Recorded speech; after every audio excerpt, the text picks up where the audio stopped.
Bienvenidos a todos, una clase más de obstetricia. Ahora vamos a hablar sobre la diabetes gestacional. La diabetes gestacional es una patología que está incrementando en incidencia, más que todo por el incremento de los factores de riesgo asociados a esta patología, que tienen una repercusión a nivel mundial materna, fetal importante. Vamos a comenzar el tema hablando de la definición. Pues la diabetes gestacional no es nada más que una alteración metabólica de los hidrocarbonos que se presenta por primera vez durante el embarazo. Específicamente, la diabetes gestacional se presenta o se diagnostica después de las 20 semanas de gestación. Por lo tanto, debemos hacer una clasificación de la diabetes gestacional, que es aquella que se va a manifestar o que se va a diagnosticar después de las 20 semanas de gestación y que se presenta por primera vez en la mujer, de aquella diabetes pregestacional que se ha diagnosticado antes de las 20 semanas o antes del inicio del embarazo.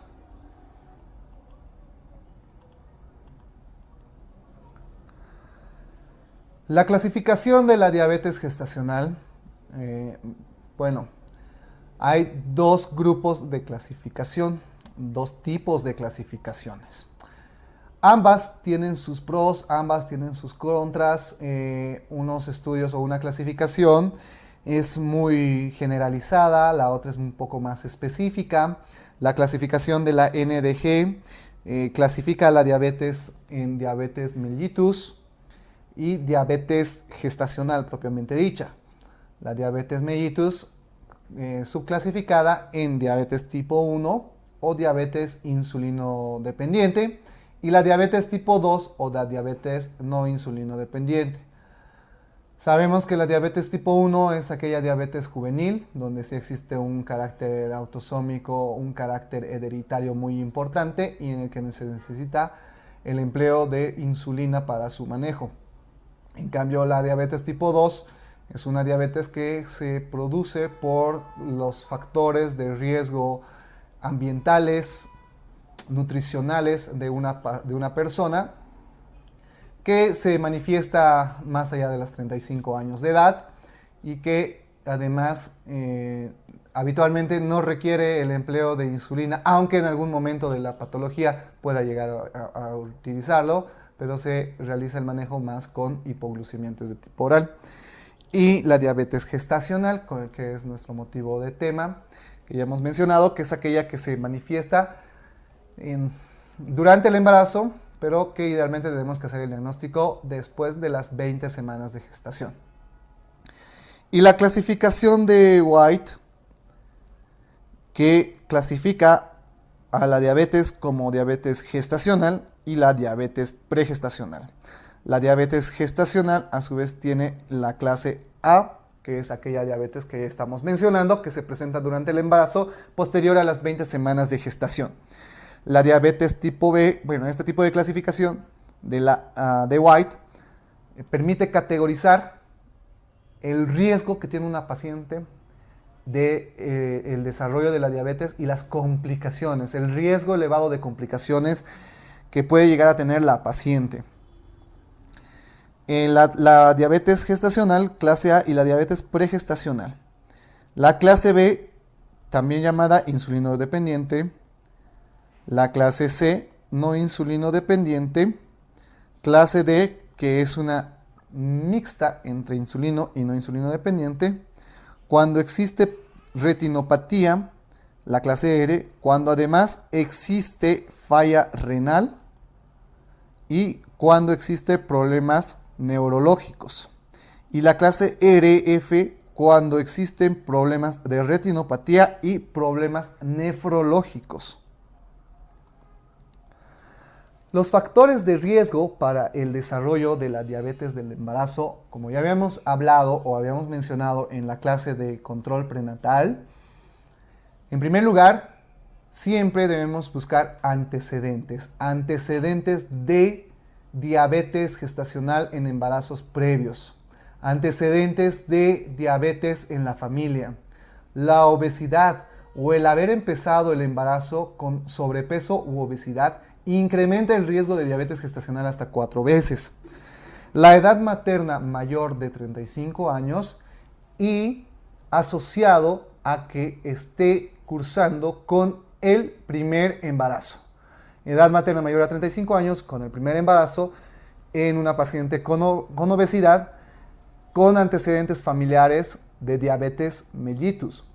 Esta paciente va a ser potencialmente una desarrolladora de diabetes gestacional, a la que deben nuestros esfuerzos estar muy metidos para hacer el diagnóstico de manera precoz.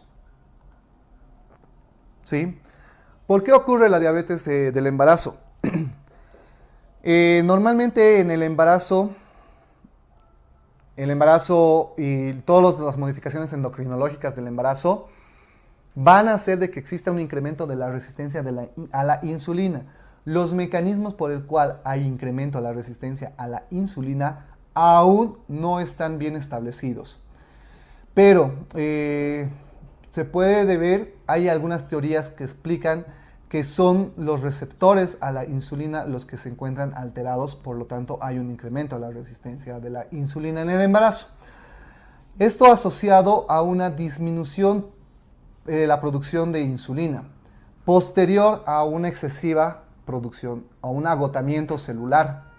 Recordemos que en el embarazo hay una hipertrofia e hiperplasia de las células pancreáticas, principalmente de las células beta de los islotes de Langerhans, que van a producir mayor cantidad de insulina, pero va a existir posteriormente, por mecanismos desconocidos hasta el momento, un agotamiento de estas células, disminuye la producción de insulina y además hay resistencia a la insulina, lo que condiciona a un estado diabetogénico o a la diabetes. El diagnóstico, pues primero tenemos que hacer un tamizaje. Tamizaje significa hacer un estudio a toda la población para identificar a aquellas que tienen el riesgo. Pero sin embargo, durante el primer control prenatal debemos hacer la toma de la glicemia basal a todas las pacientes y sospechamos de aquellas que puedan desarrollar diabetes gestacional, aquellas que tienen un valor de más de 90, en otros libros dicen de 100 miligramos de decilitro, ya esas nos hacen sospechar. Son esas pacientes en las que sospechamos que probablemente tengan diabetes gestacional. Como en la diabetes, el diagnóstico es similar.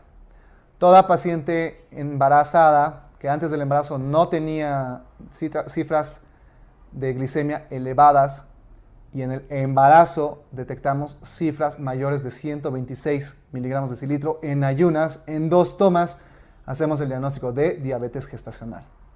En aquellas pacientes con factores de riesgos asociados entre la semana 24 y 28 del embarazo, les hacemos una prueba de tolerancia oral a la glucosa o un test de O'Sullivan. El test de O'Sullivan consiste en la toma basal de la glicemia, la ingesta de una sustancia de glucosa anhídrida a 75 gramos, hay algunos que utilizan 100 gramos, y la determinación de glucosa a la hora y la determinación de glucosa a las 2 horas. En aquellas pacientes que no hay diabetes gestacional, la glicemia en ayunas será menor de 90, a la hora menor de 180 y a las 2 horas menor de 153 miligramos de decilitro. En aquellas pacientes con diabetes gestacional, la glicemia basal será mayor al 90, la glicemia a la hora mayor de 180 y a las 2 horas mayor a 153.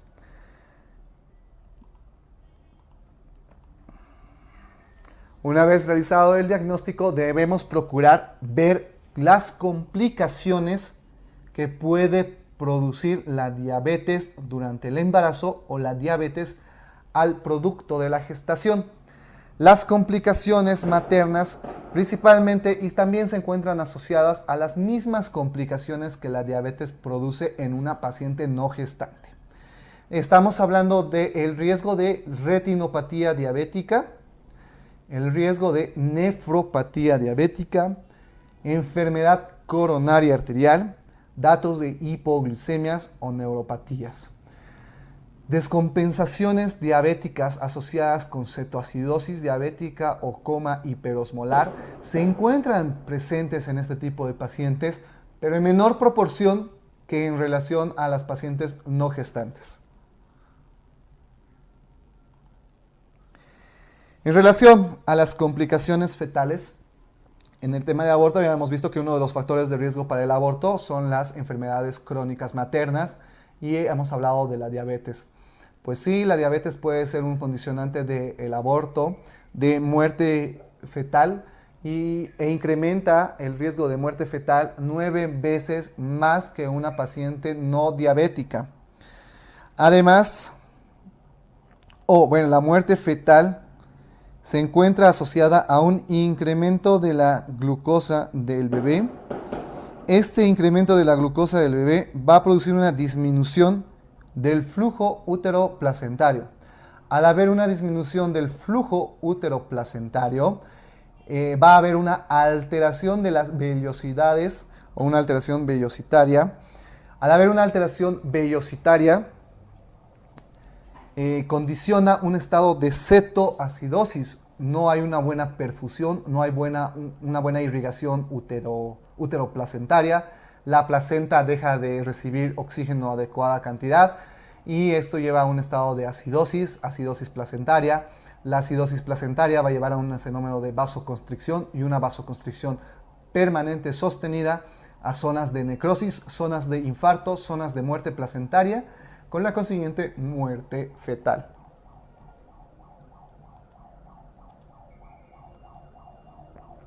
Otras complicaciones fetales, las malformaciones fetales que se presentan entre el 6 a 10% de las pacientes con diabetes gestacional. La macrosomía fetal, no olvidemos que el mecanismo por el cual existe macrosomía fetal es el siguiente. En la madre va a haber un estado de hiperglicemia, el azúcar no va a entrar a la célula por resistencia a la insulina y porque además hay una disminución en la producción de insulina materna. El azúcar atraviesa, la glucosa atraviesa la placenta, llega al bebé, sin embargo, la función endocrina del bebé va a estar conservada, va a estar normal. De hecho, la primera hormona que secreta el embrión o el feto es la insulina. Va a haber producción excesiva de insulina para compensar esa hiperglicemia que le está llegando de la madre. Y sabemos muy bien que la insulina es una hormona anabólica.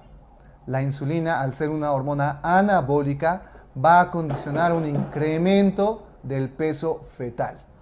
El feto va a tender a ser macrosómico. El feto macrosómico va a tener dificultad respiratoria y una vez que haya nacido, se corta el exceso de azúcar a través del cordón umbilical. Sin embargo, existe producción exagerada de insulina neonatal en este caso, con la consiguiente hipoglicemia neonatal a las pocas horas de vida del recién nacido. Hay mayor riesgo de policitemia neonatal, hiperbilirrubinemia neonatal e hipertrofia cardíaca. Pues el tratamiento, una vez diagnosticada la patología, la primera medida es dietética.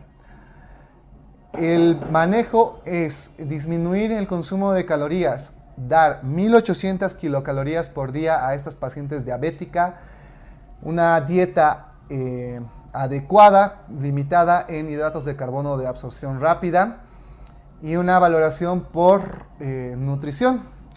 Repetir la glicemia a las 2 semanas si no hay un control metabólico adecuado que tiene que estar ejercido por dieta, por ejercicio o por insulina, o bueno, que no haya un control metabólico que no haya estado corregido por dieta o por el ejercicio, sí se indica el empleo de la insulina, ¿sí?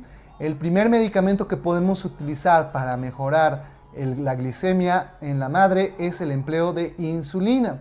La insulina no atraviesa la placenta, por lo tanto tampoco podemos estar aumentando los niveles insulínicos del feto.